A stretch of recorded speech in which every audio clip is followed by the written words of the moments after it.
He wasn't supposed to be seen. He wasn't supposed to be caught. But on a crowded street in Lahore, Pakistan, a man named Raymond Davis became the most exposed CIA operative in the world. It began in January 2011.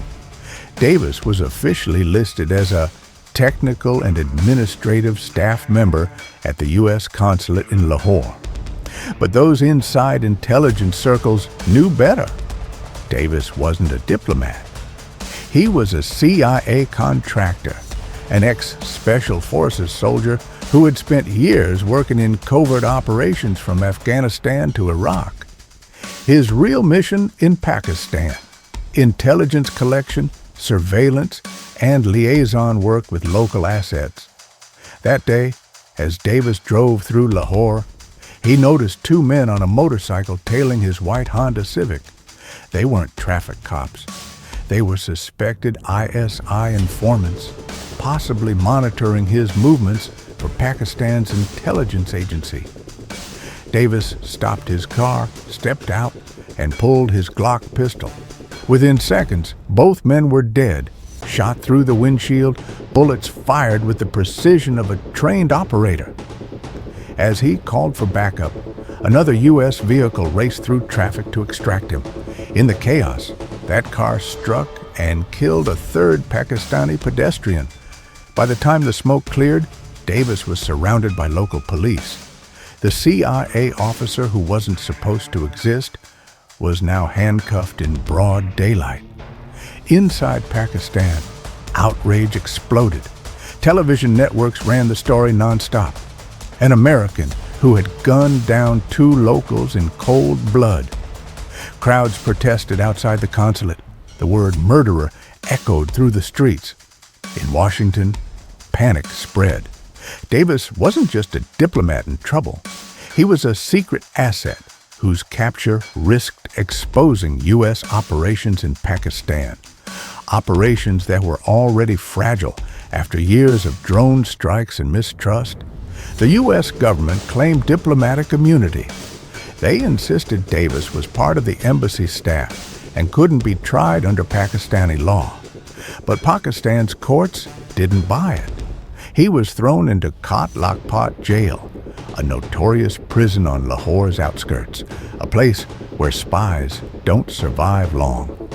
Behind the scenes, American officials pushed desperately for his release. High-level negotiations began. Pressure mounted on Pakistan's leadership. Weeks passed. The CIA and ISY's already tense relationship began to fracture further. But then, something unexpected happened. A deal. On March 16, 2011, after nearly 7 weeks in custody, Raymond Davis was suddenly freed. Officially, the release came under Diya, Pakistan's Islamic law of blood money. The families of the two men Davis shot accepted compensation, reportedly $2.3 million, and forgave him in court. Unofficially, it was diplomacy at its most dangerous, a silent agreement between two governments who couldn't afford to let one man destroy an alliance. Davis was whisked out of Pakistan on a U.S. government plane within hours. But the story didn't end there. Back home, Davis became both a mystery and a warning.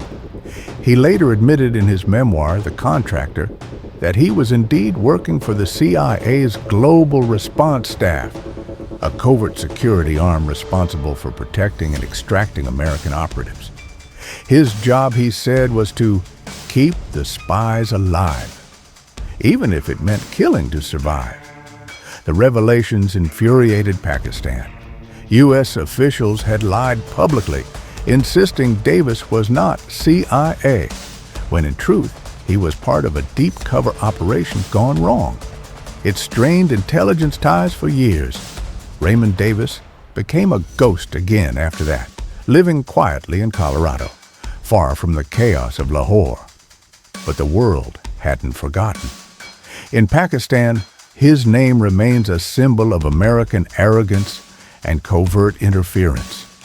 In the U.S., He's seen as a soldier who followed orders and got burned by politics. For a man trained to disappear, Raymond Allen Davis left a mark that could never be erased. One moment of gunfire on a busy street exposed an invisible war, a reminder that even spies bleed, and sometimes the world gets to see it happen.